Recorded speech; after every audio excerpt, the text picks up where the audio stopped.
It's my pleasure to introduce you to our next speaker who will talk about implementing all of these new tactics for the LA County Fire Department. Battalion Chief Derek Alkonis. He's been on the fire department there for 22 years. He works with the IFF and the IAFC. And he's going to tell us about the training that the LA County Fire Department has done to implement this new science and their standard operating procedures. So Derek, welcome.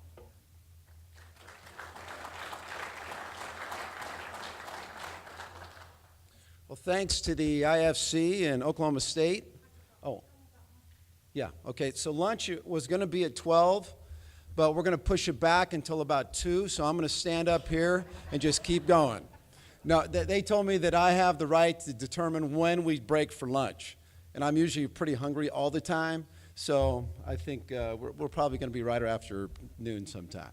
So like I said, I'm really thankful for the invitation from IFC, Oklahoma State, Oklahoma City Fire Department, Chief Clay.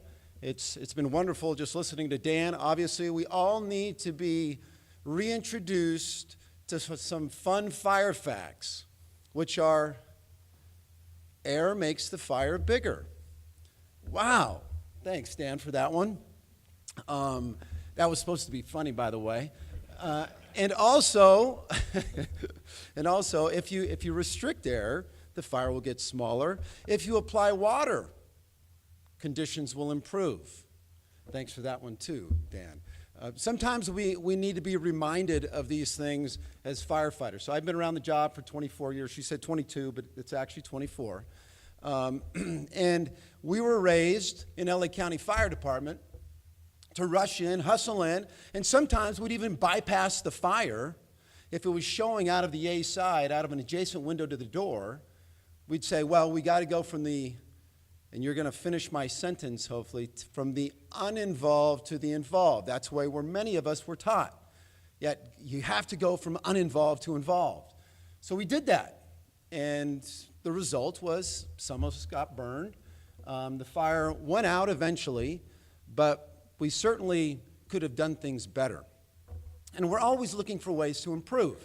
That is the goal. Because obviously we are here to protect life and property. Our incident priorities for structure fires say it. All of us subscribe to the same incident priorities, I'm sure. So, you know, we are first here to protect life, then property, and the environment. So let's see how we can better do that. Now, LA County Fire Department, as you know, has some unique challenges that I'm going to get into in this presentation. But before I do, I wanted to find out by raise of hands, how many fire departments represented here have implemented some of this research that's been published by NIST and UL? Can you raise your hand? Many of you have.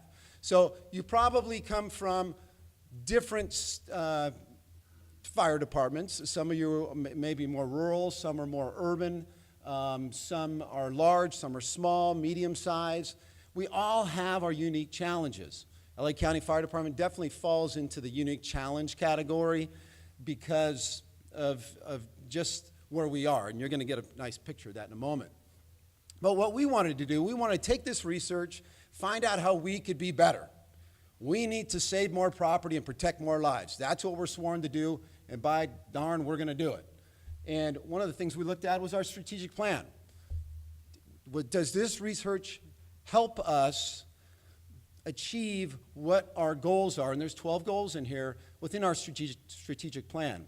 And after looking at it, we said, you know what? Absolutely. At least the goal number 2 and goal number 3 for sure. Because goal number 2 says we want to deliver exemplary emergency services. So we're going to do everything we can to research what's going on out there to make us better. Goal number 3, innovating new delivery systems. Not only delivering emergency medical and emergency fire rescue services to the community of Los Angeles County, but also how can we deliver training materials to our interior customers, which is our firefighters? How can we better give them access to contemporary content? So those are, you know, the drivers behind how we did it. And we also did some research on our own, started to find out, you know, let's make sure we go about this the right way. Because As we know, the strategist behind the scenes, they're going to say, hey, this new research is interesting. It may change our tactics. And we need to make sure that this gets implemented in the field. So who are the strategists in the organization? Top-level strategist, executive staff strategist, big chief officers with a lot of bugles. Those are our strategists in all of our fire departments, right? So they come up with a strategy. Hey, great idea. Implement it. Find a way to do it. Get it done. Boom, you got it. What's the challenge with that?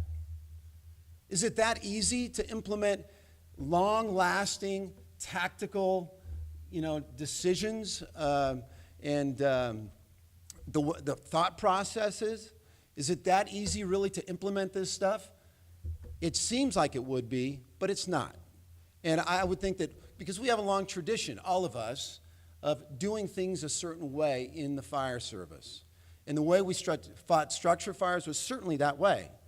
And so we had to find ways that how can we persuade our audience to do things differently and to persuade them in knowing that this is a better way. So we looked for books. Malcolm Gladwell, as we know, that he has, he's the author of interesting books that make you just kind of think and like, wow, I always wondered why things are a certain way, and he helps describe it in his writing. In fact, in this book, Outliers, The Story of Success, he found that, in order to be really, really good, like a Michael Phelps good, then you got to put some serious time and effort into preparing. And he says it's, in his research, about 10,000 hours to get to that level, to that elite level.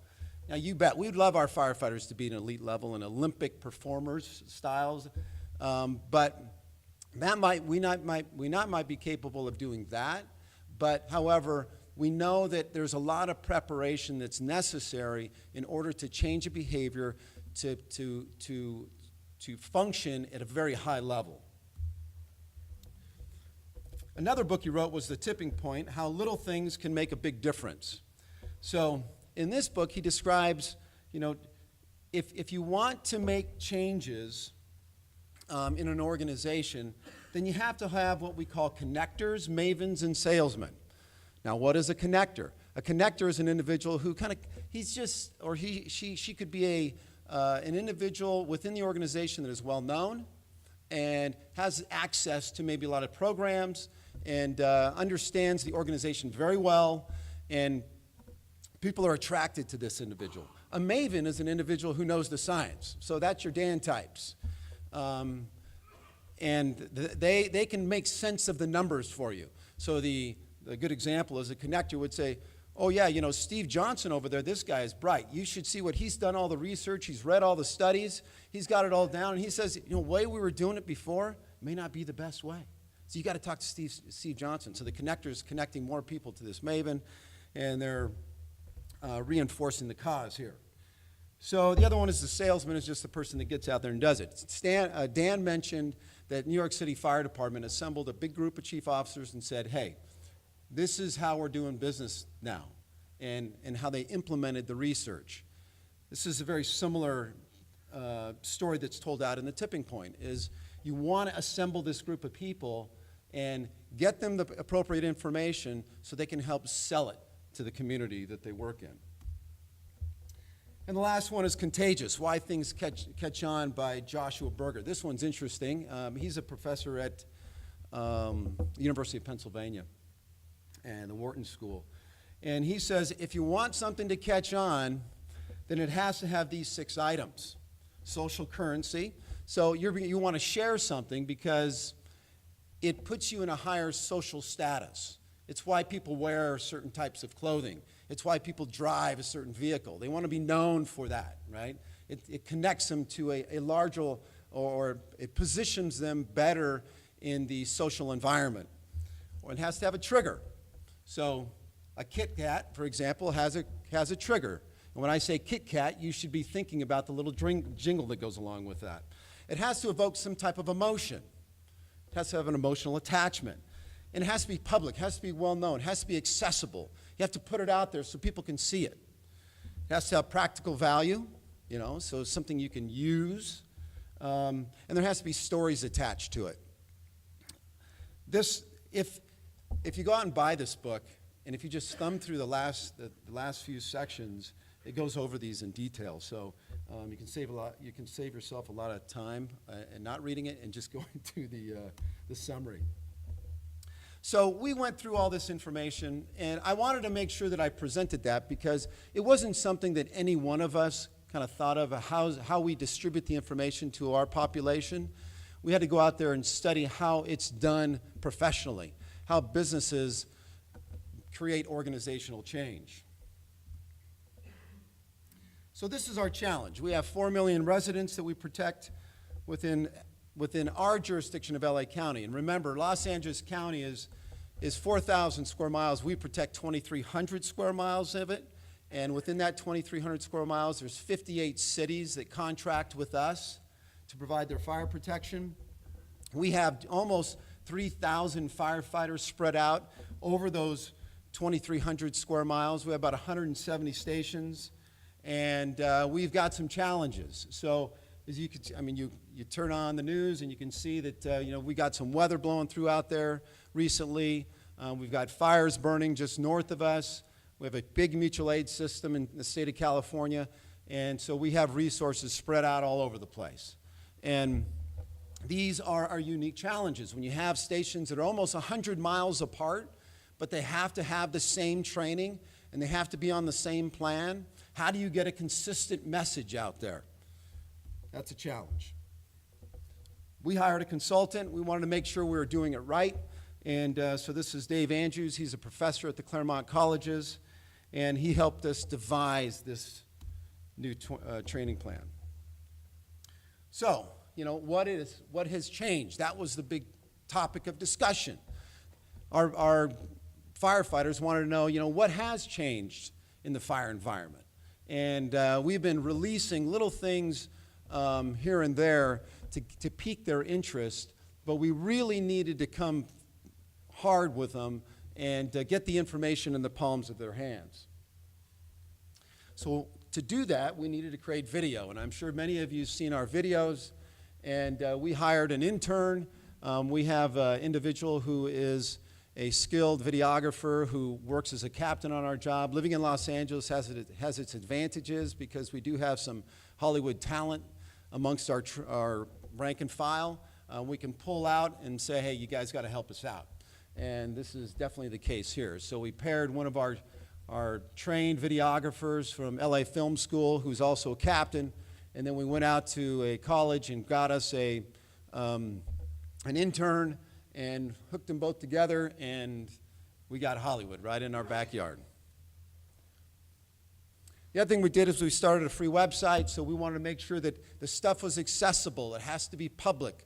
We have to, be willing to share it, not only with our group, but also with everybody around us. There's 31 fire departments within Los Angeles County that we respond with. And of those 31 fire departments, we're just one of them, but we make up 3,000 of those total 9,000 firefighters that are running in LA County. So we want them to know what we're doing. This is where we share that information. And we share it with you as well. So we have different stories in there. Most of it's video driven. You haven't seen all of our videos if you've visited this site. We've posted probably, 50 we have over 100 videos now. We don't share them all, but the ones that will have the biggest impact on our neighbors and all of you, we go ahead and share those. And we're also looking for different things to create videos on, so if you have some ideas, please let me know. The other way we share the information is we share it on our learning management system, which is called Blackboard. And this is a partner. We're partnered with College of the Canyons, which is a community college in our area. So we create college-level curriculum for our firefighters, so when they're on duty, they can access this stuff 24/7, 365 days a year. They can get it from their smartphones, iPad, the station computer, anytime, anywhere, they can access information. So if you really want to make behavioral change, it's all about recency of content. You've got to constantly hit them with this information. It's not a one deal, you give them one lesson, you're thinking, okay, it's going to create this big change. No, nobody changes their behavior after a single exposure of material. It just doesn't happen. So you have to constantly revisit this stuff.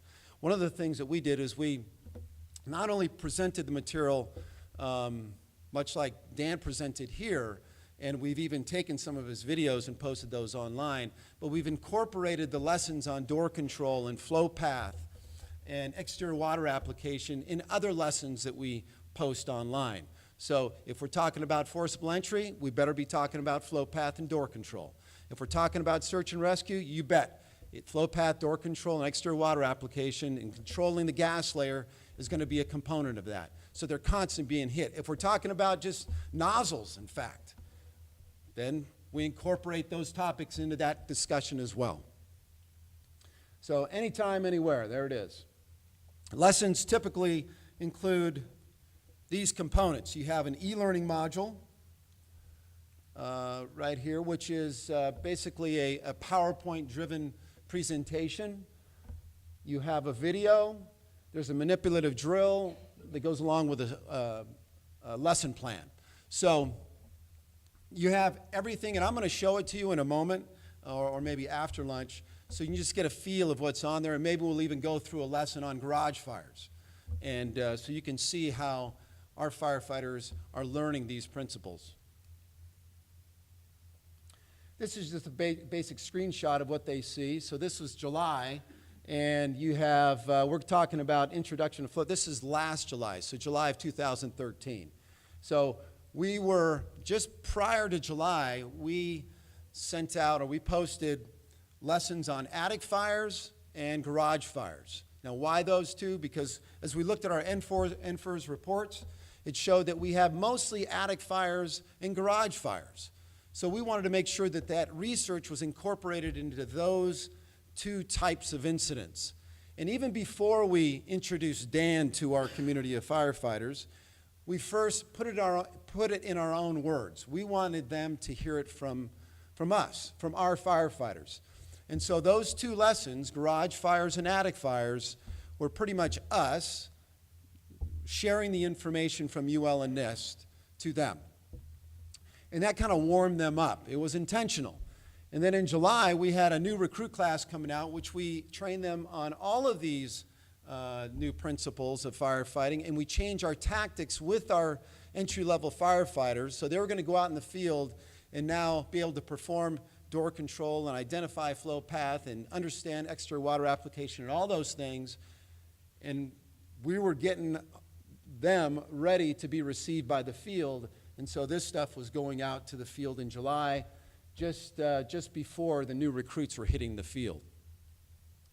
So if you look at it, if I click on that button there, it goes to this, which is hands-on drill plan, introduction by flow path by FDNY Battalion Chief George Healy, which is an excellent video that he gave at FDIC. I'm sure many of you have seen it.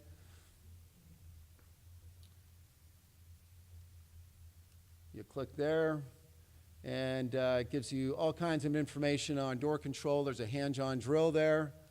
Gives you a description. They click on that, and this is what they see. So every drill, you go through the content, you watch the video, you have a conversation on the PowerPoint with your crew, because every captain's going to have it on their big screen. A lot of them have Apple TV or they have a smart TV, so they have the ability to project this on the big screen with everybody sitting in the chairs, and they have a conversation. And we tell them what to talk about. In fact, when I show you the slides of our garage fire presentation, you'll see it tells the captain, when to ask a question. This is the hands-on that goes after all of that.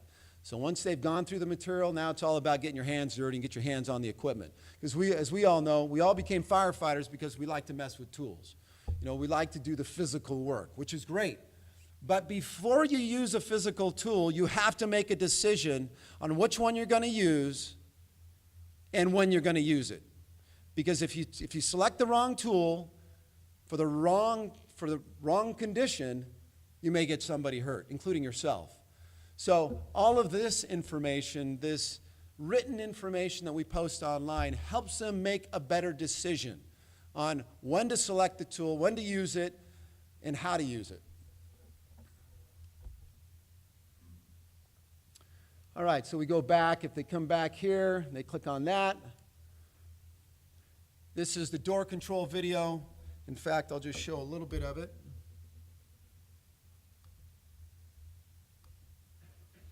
And really, I'm going to show you this is the video that we produced for our fire chief, the urban fire forum. It takes you through all the different videos that we created for or to support UL in this research.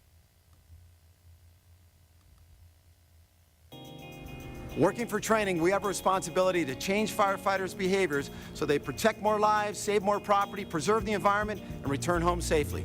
We do this by incorporating UL in this research into our lessons we distribute each month.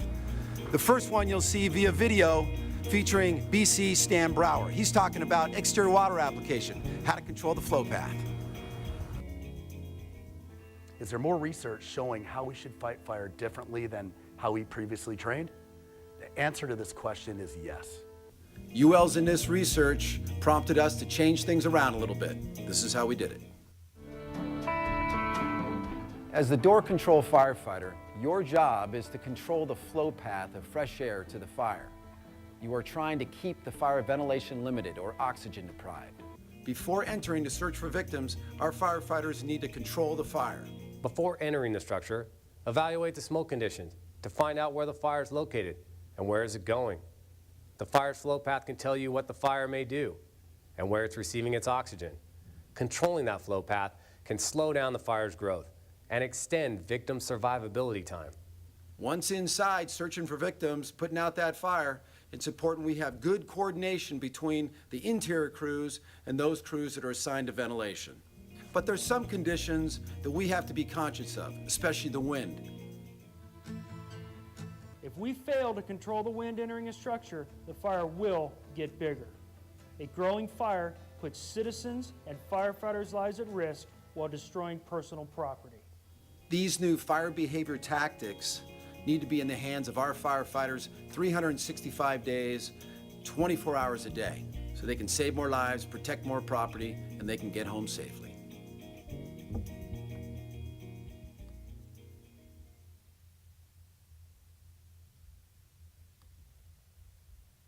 So each one of our presentations, like I mentioned, includes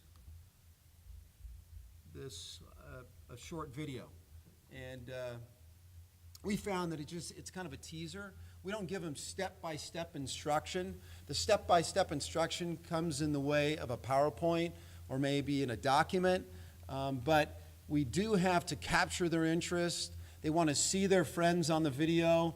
They may want to get on the video themselves in another month, so we tell them, hey, if you're interested in working with us as a subject matter expert, we'll give some material to you. You go and study it. You come back, tell us what you feel needs to be presented. We help them through that instructional design process, and we've got now hundreds of people that are volunteering. They want to be on the video. In fact, we're even rewarding them for helping us by including that in the promotional process. So all of this has worked pretty well. So just, what the PowerPoints look like, we try to make them as graphic as possible, try to keep their interest. Everything is branded a certain way because we want them to remember this stuff. And sometimes we remember via images in our memory. This is an example of an objective slide. And all the objectives are tied to a test at the end of the lesson. Every lesson has a test. It may be multiple choice. It may be a short fill-in. It may be a discussion form. Most of the time, it's multiple choice with a short answer question, which our battalion chiefs are the instructors, so they go back and read the short answers and provide some feedback to the student, which is our firefighters through captain. So, this is just another slide of what it looks like. This is the same PowerPoint supporting door control. We always interject some questions there to invoke some discussion at the station level. And it's fun. You get in there.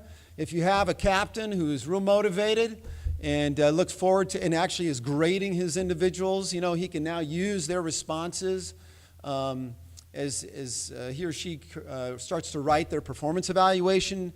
Maybe if they're probation, they write them each month, or at the end of the year, you know, how much involvement how much were they involved in the conversations on a daily basis while going through these drills.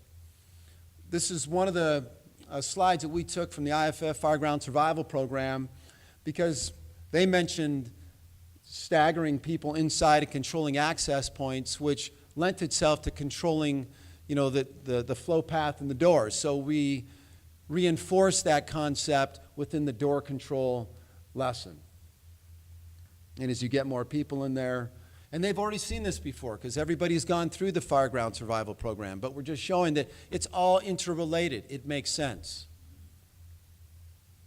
And then every slide presentation, at the end of the slide, we've got our logo that says hands-on training. We want them to get their hands on the tools and go practice. And you can practice these skills: hose line extension into a building, controlling the door, even without a fire. You don't need live fire to position people on a hose line, and to how you're going to coordinate that door control with the interior crews when you only have 3 or 4, maybe you have 5, or maybe you have 9 reporting to the incident. How are you going to do it?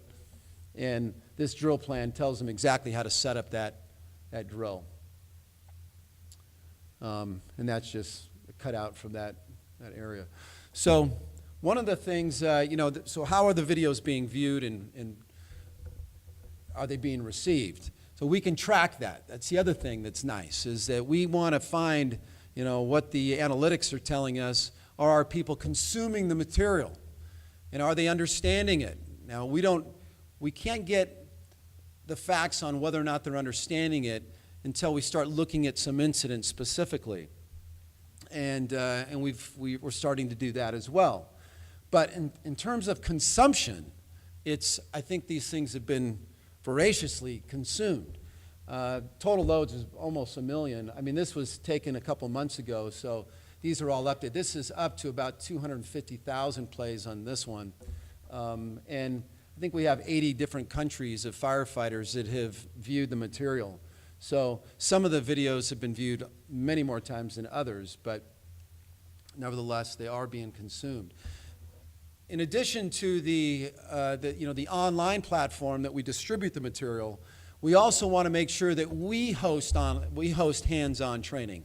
So although it's a requirement for our firefighters to participate in hands-on training in each one of their stations and multi-company drills in their battalion, and we support those with the lesson plan, then we also host live fire training where they come out and, in fact, we're doing it today. We're doing it for the next 2 months. And can you simulate a real fire in live fire training using containers? Not really. We can get kind of close, but you can't burn the type of materials that typically burn in a regular house fire in a 1403 burn. So, you know, we burn plywood or OSB, and it does create smoke and it does create heat, and you have some visibility problems, and we can create some flow paths there. Is it exactly like a real house fire? No, but it's close. And it does put people in their gear, manipulating their equipment, and learning how to control the flow path at the door, and trying to work through the communications issues, and all of those things are real important. So this is the first round that we did out in our north region. We have 4 different training centers, and this was out in our north region.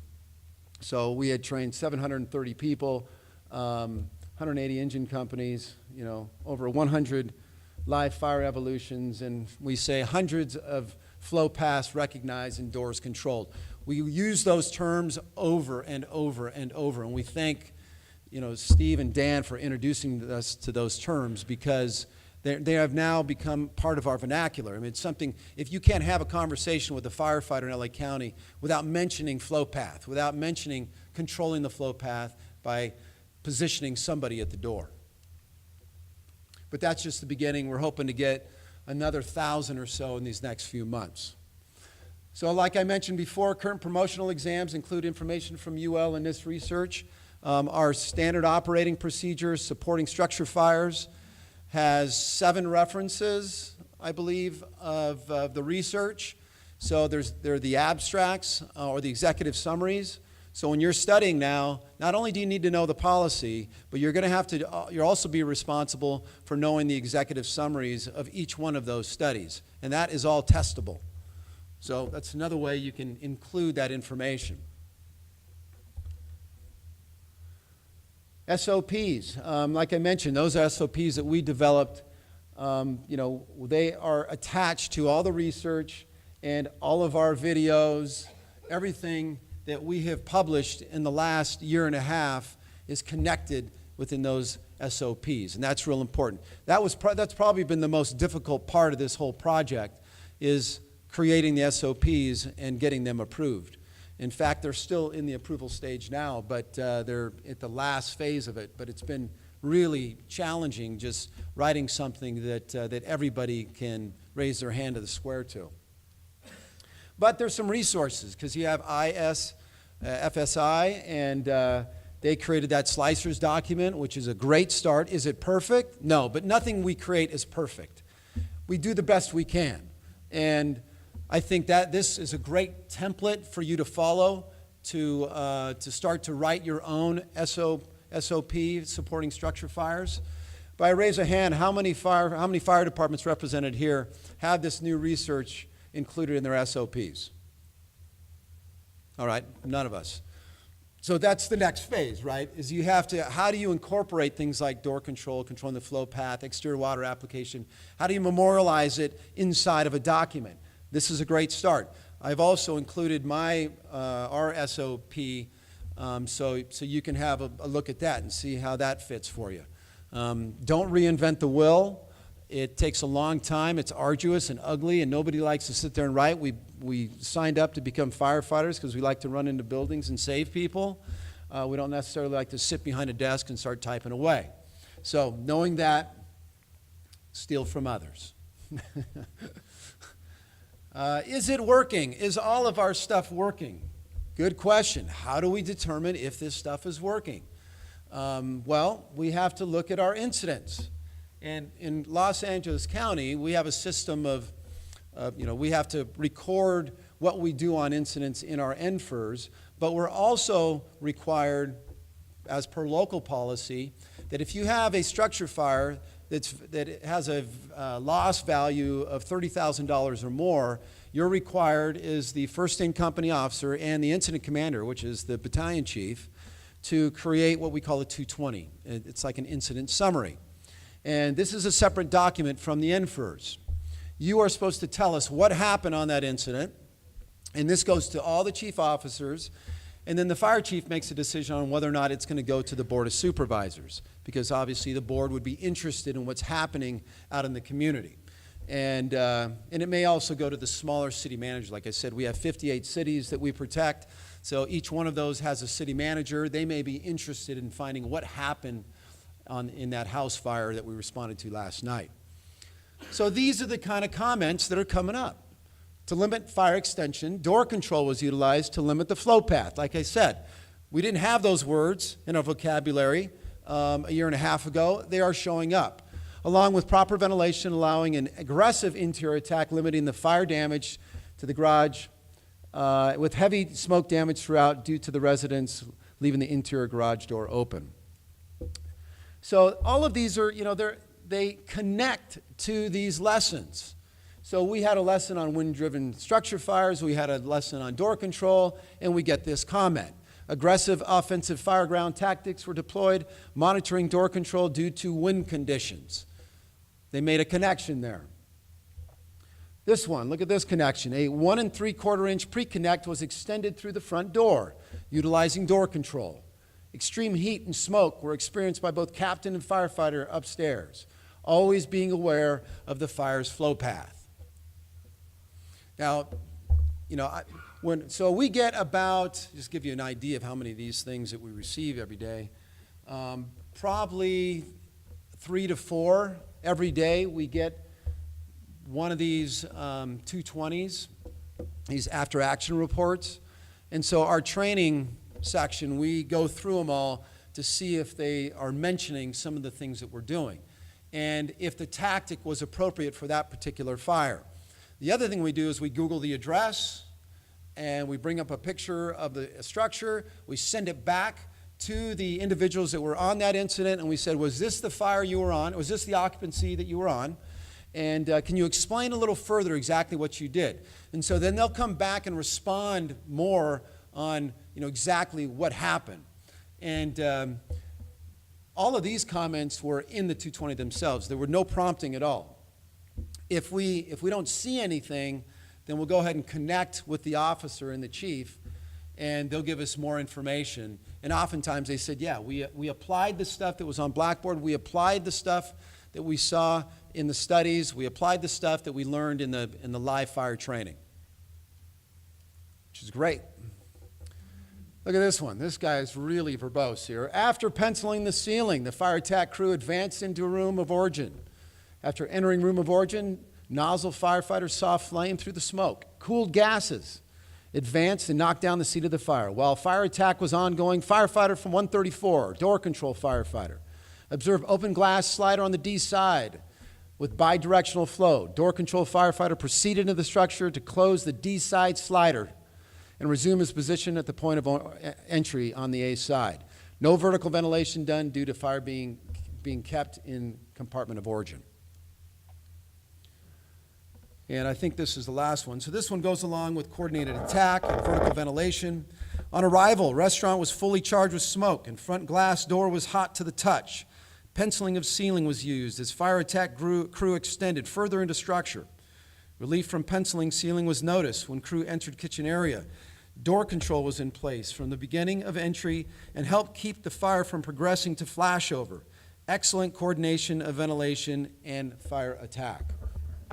So, these kind of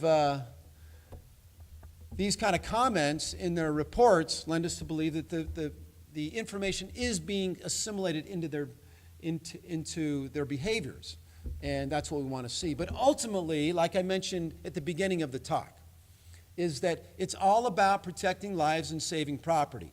Everything we do should be centered on that. And if that's the case, we should see positive outcomes. Now, this just takes a snapshot because we haven't been doing this very long. So I had to look at, what was our loss, and that is reflected in structure fires or property loss, content loss, and the number of firefighter burn injuries in a period of time where we didn't have this information. So if you look from January to August of 2013, which we know that they didn't have all this information, they had very limited information, but starting in August, we really started to hit them hard, and we wanted to see some outcomes.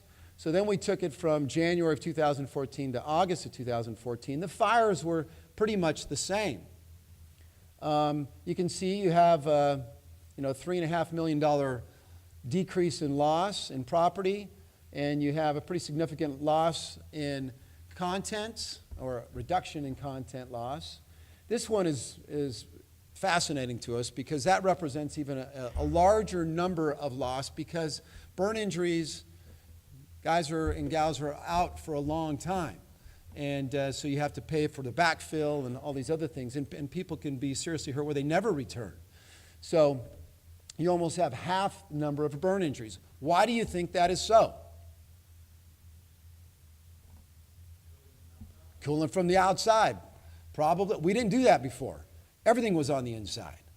The fire could be lapping out from a first story all the way to the third floor, and you'd still be going inside.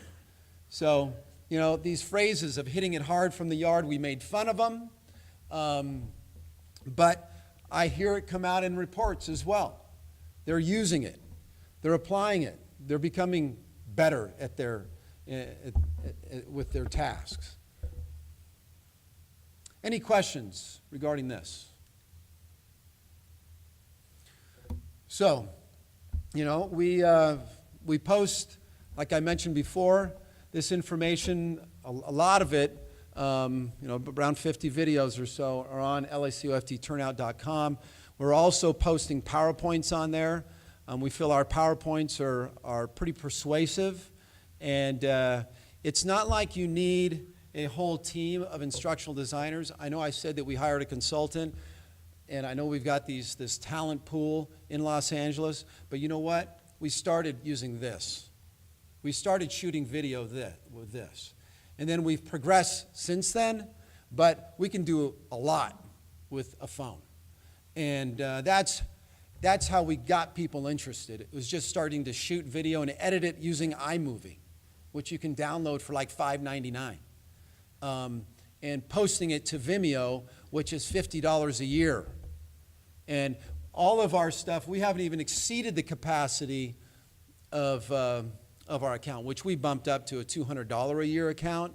But Vimeo, you can do a lot of different things with it. You can lock it down. If your fire chief is uncomfortable hosting videos of your personnel doing some training because there's some liability issues, then lock it down. You can do an embed on your LMS. If you don't have an LMS, there's free ones out there. Moodle's for free.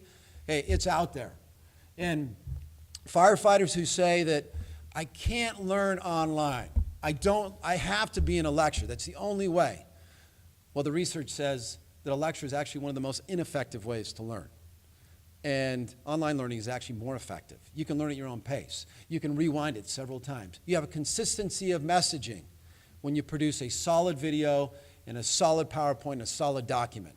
You can get it anytime, anywhere, on your own time, and you can make sense of it.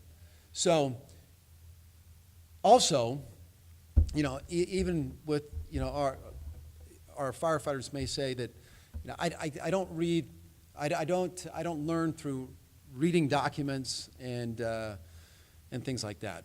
Well, show me one fire department that doesn't promote with a written test where you have to consume about a 3-foot-high stack of books. And I know that every fire department has promotion exams, and I know that every fire department has people that they consume those 3-foot-high stack of books, right? So if that's the case, we know that they can consume this material also if it's posted online. And we all have to find ways to make this information consumable, and that people want to see it, they want to read it, they want to review it, and they want to take it and to change their behaviors. That's our job. The strategists up here will say, make it happen. And you got to find the correct pathway to make it happen. What's the execution? What's the implementation plan? Those are the hardest parts. If you read Harvard Business Review, they had a whole issue relating to execution and implementation, because it is the hardest part of producing organizational change. You can strategize and hypothesize all you want, think about all these things you want to do with your organization. It sounds great, but when it comes down to it, you got to find a way to connect to the individual and to make them think differently. So, and I believe that this is an opportunity as we live in today's fire service in 2014 with all this information that's being provided to us and funded by the federal government. We have a responsibility to find ways to implement it. And let's be creative and innovative in doing it. With that, why don't we break for lunch, and then we'll come back and we'll have some more fun with this material. Thanks.